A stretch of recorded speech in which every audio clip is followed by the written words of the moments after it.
Revenons à présent sur la conférence des Nations Unies sur l'océan avec le point de vue d'un expert climat. Bienvenue François Gemène. Merci, bonjour. Merci d'être avec nous. Vous êtes l'un des auteurs du dernier rapport du GIEC. Alors que répondez-vous à celles qui disent que des grands raouts comme la conférence sur l'océan à Nice ne servent à rien? Ça nous permet déjà d'avoir cette interview ce soir.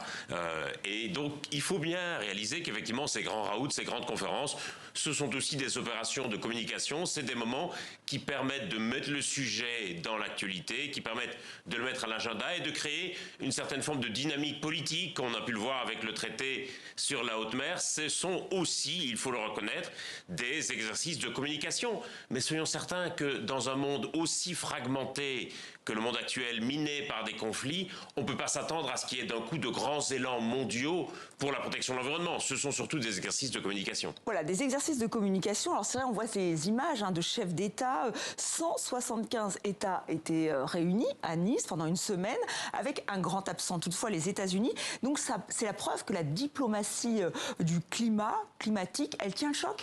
J'ai envie de dire, c'est un des rares moments où on peut rassembler autant de gouvernements autour d'un sujet commun. Sincèrement, sur quel autre sujet peut-on encore aujourd'hui rassembler autant de gouvernements avec un but commun?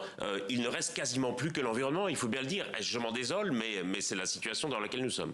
Alors on va voir quelles sont les avancées. Un traité sur la haute mer, vous en avez parlé il y a quelques minutes. 60 ratifications à venir.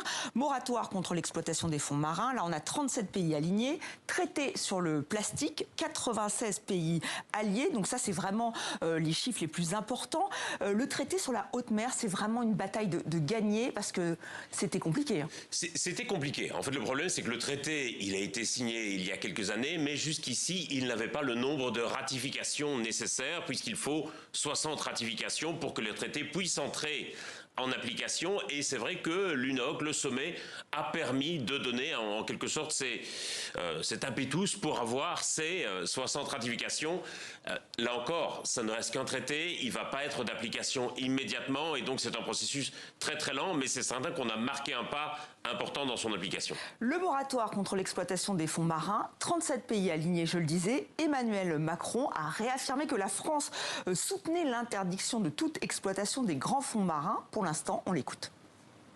On est une trentaine de chefs d'État et de gouvernement qui se sont engagés pour dire « nous, moratoire » de l'exploitation des grands fonds marins. Non, on n'y va pas.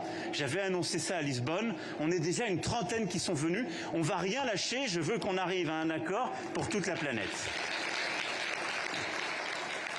On va rien lâcher, donc on sent l'intention, mais est-ce que c'est possible? Parce qu'on rappelle quand même que les États-Unis n'étaient pas là. Donald Trump, lui, il veut cette exploitation marine. Et les États-Unis ne sont pas les seuls. Il y a aussi la Suisse, il y a également le Canada.